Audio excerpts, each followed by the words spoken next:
આપણને એમ થાય કે કોઈકને આપણે કંઈક મદદ કરીએ. એ કાંઈ પણ હોઈ શકે. એ શબ્દોના રૂપમાં તમે દાન આપી શકો. તમને ખાલી તમે કોઈકને 5 સારા વાક્યો કહો તો એ પણ દાન જ છે એક પ્રકારનું. એક સરસ રશિયન વાર્તા છે તુર્ગનેવ, જેમાં એક ભિખારી બેઠો હોય છે અને એ કંઈક માગતો હોય છે અને લેખક ત્યાંથી પસાર થાય છે અને પેલો માગે છે તો એમ કહે છે કે મારી પાસે કંઈ છે નહીં, તું કહેતો તો હું તને ગળે મળી લઉં. કારણ કે સ્પર્શ પણ એક જાતનું દાન છે, શબ્દો પણ એક જાતનું દાન છે, હાજરી પણ એક જાતનું દાન છે. અત્યારે તમે લોકો અહીંયા બેઠા છો તો તમે એટેન્શનનું દાન આપી રહ્યા છો મને. તમે કોઈ મોબાઈલમાં નથી જોતા, તમે ઊંઘી નથી ગયા, તો તમે તમારું એટેન્શન મને ડોનેટ કરી રહ્યા છો. આ પણ એક એક્ટિવ લિસનિંગ, તમે કોઈને સાંભળો છો એ પણ દાન છે. તમે કોઈકને મદદ કરી રહ્યા છો હીલ કરવામાં. તો એવું જરૂર નથી તમે કોઈકને રૂપિયા આપો, વસ્તુ આપો કે કોઈ ફિઝિકલ હેલ્પ કરો, એ તો છે જ, એ તો શ્રેષ્ઠ છે. પણ એટલું ન કરી શકાય તો કોઈને થોડી સાંત્વના આપવી, કોઈને હિંમત આપવી, કોઈની ટીકા ન કરવી, કોઈની સારી બાબતોની પ્રશંસા કરવી, આ બધી ડિઝાયર ટુ હેલ્પ જ છે. તમે કોઈકને આડકત રીતે મદદ કરી રહ્યા છો. તમે કોઈને તોડી ન પાડો, કોઈની ટીકા ન કરો, કોઈની વાત ન કાપો, તો પણ તમને સારું ફીલ થશે કે તમે કોઈકની મદદ કરી. કોઈકને સારું કોમ્પ્લિમેન્ટ આપો. એ વ્યક્તિ ઘરેથી નીકળી હશે ત્યારે અરીસામાં એવું જોઈને વિચારતી હશે કે આજે હું બરાબર નથી દેખાતી, આજે મારામાં આ ઉણપ છે, આ ખામી છે, મારી આંખ છે ને થોડીક આમ થાય છે, મારી આ ભમર છે ને આનો અહીંયા પ્રોબ્લેમ છે, મારા દાંતમાં વચ્ચે જગ્યા બહુ છે, મારું નાક બહુ લાંબુ છે. આવું સતત કોઈ વ્યક્તિ વિચારતી હોય અને તમે એમ કહો ને વાહ આજે બહુ મસ્ત લાગે છે, તો એ સૌથી મોટી મદદ છે. તમે એને જાતના પ્રેમમાં પડવામાં મદદ કરી કે ભાઈ તું જેવી છે એવી સુંદર છે, તું જેવો છે એવો સરસ લાગે છે. તો આ હેલ્પ છે. અને છેલ્લી ડિઝાયર છે desire to connect or desire to share. અને આ બહુ જ આપણી અંદર રહેલી એવી સુષુપ્ત ઝંખના છે જે કોઈને કોઈ સ્વરૂપમાં બહાર આવતી હોય છે. તમે એમ કહો કે નવા વર્ષમાં મારી એક બહેનપણી હોવી જોઈએ કે મારો એક ભાઈબંધ હોવો જોઈએ, તો અલ્ટિમેટલી એ શેની ઝંખના છે? એ ડિઝાયર ટુ કનેક્ટ. કોઈક વ્યક્તિ સાથે તમારે જોડાવવું છે. અને એક માનવ તરીકે આપણા બધામાં એ ઝંખના રહેલી છે, ડિઝાયર ટુ કનેક્ટ. કારણ કે એ માણસ હોય કે પ્રાણી હોય, કોઈ સજીવ સાથે ગાઢ અને આત્મીય સંબંધ સાથે જોડાવું એ સૌથી મોટું બળ છે. કારણ કે એ એવી ઝંખના છે કે જે આપણામાં ઇન્નેટ રહેલી હોય છે. Desire to connect, desire to share.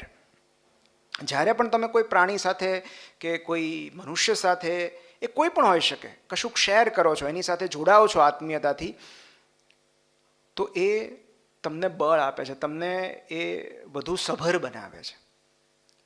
તો આ બધી એવી ડિઝાયર છે કે જે તરસ આપણે કેળવવા જેવી છે. અને આ એવી તરસ છે કે જેની તૃપ્તિ તમને કર્યા પછી તમને સંતોષ થાય છે. એક શબ્દની મારે ચર્ચા કરવી હતી જે મને એવું લાગે છે કે તમારા એજ ગ્રુપમાં મારે કરવી જોઈએ, અને છે લર્ન્ડ હેલ્પલેસનેસ. જે મને અત્યારે એવું લાગે છે કે મારે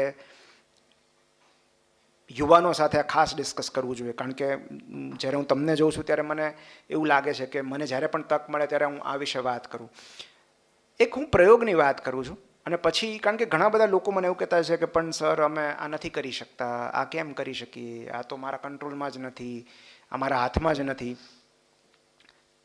તો આઈ થિંક આપણે 5 મિનિટમાં પૂરું કરીએ, પછી કદાચ કાંઈ કોઈને કહેવું હોય તો એક બહુ સરસ પ્રયોગ થયેલો કૂતરા પર. આ તો ત્યારે બહુ આની નિંદા પણ થયેલી આ પ્રયોગની. માર્ટિન સેલિગમેન કરીને એક વૈજ્ઞાનિક હતા, દીકરીને ખબર છે. તો એમણે આ પ્રયોગ કરેલો કૂતરા પર. એમણે શું કર્યું કે એમણે એક પાંજરું બનાવ્યું જેમાં એક ગ્રુપને રાખ્યું કૂતરાને, અને એમાં ઇલેક્ટ્રિક શોક આપ્યા કૂતરાને. પણ એ કંટ્રોલેબલ શોક હતા, એટલે કે એમાં એક લીવર જેવું રાખવામાં આવ્યું હતું અને એ કૂતરું આમ જોરથી ભાગવાનો પ્રયત્ન કરે એટલે લીવર સાથે ભટકાય, અને ભટકાય એટલે શોક બંધ થઈ જાય. એટલે કૂતરાને એવો ખ્યાલ આવ્યો કે ભાઈ આ જેવો ઝાટકો લાગે છે એવું આ જે પાંજરાની આ જે દિવાલ છે આ બાજુ છે એની સાથે ભટકાવ એટલે શોક બંધ થઈ જશે. બીજા એક પાંજરામાં એણે બીજા કૂતરાને રાખ્યો જેમણે લીવર ન રાખ્યું, એટલે એ ઇનએસ્કેપેબલ ઇલેક્ટ્રિક શોક હતા. એટલે કૂતરું કંઈ પણ કરે, કરંટ આવે જ રાખે, આવે જ રાખે, આવે જ રાખે. કૂતરું આઘું પાછું થાય, પાંજરામાં જોરથી ભટકાય, ધંપછાડા કરે, ઉપર નીચે કરે, પણ કરંટ બંધ ન થાય. થોડા સમય સુધી એણે આ પ્રયોગ ચાલુ રાખ્યો. પછી એણે બંને કૂતરાને બહાર કાઢ્યા. પછી એક બોક્સ બનાવ્યું જેને શટલ બોક્સ કહેવાય છે. શટલ બોક્સ એટલે જેમાં આમથી આમ જઈ શકાય, પેલું શટલ કોક કહીએ ને બેડમિન્ટનમાં, એક બાજુથી બીજી બાજુ, બીજી બાજુથી આ બાજુ, તો તમે બંને બાજુમાં જઈ શકો એવું શટલ બોક્સ બનાવ્યું. શટલ બોક્સમાં એક બાજુને જે તળિયું હતું ત્યાં ઇલેક્ટ્રિક કરંટ અપાતો હતો, બીજું જે તળિયું હતું ત્યાં ઇલેક્ટ્રિક કરંટ નહોતો, અને એની વચ્ચે એક નાની એવી આ ગ્લાસની જે હાઇટ છે એટલી એક નાની એવી દિવાલ હતી, નાનું એવું બેરિયર હતું કે જે કૂતરું આરામથી ઠેકીને બીજી બાજુ જઈ શકે.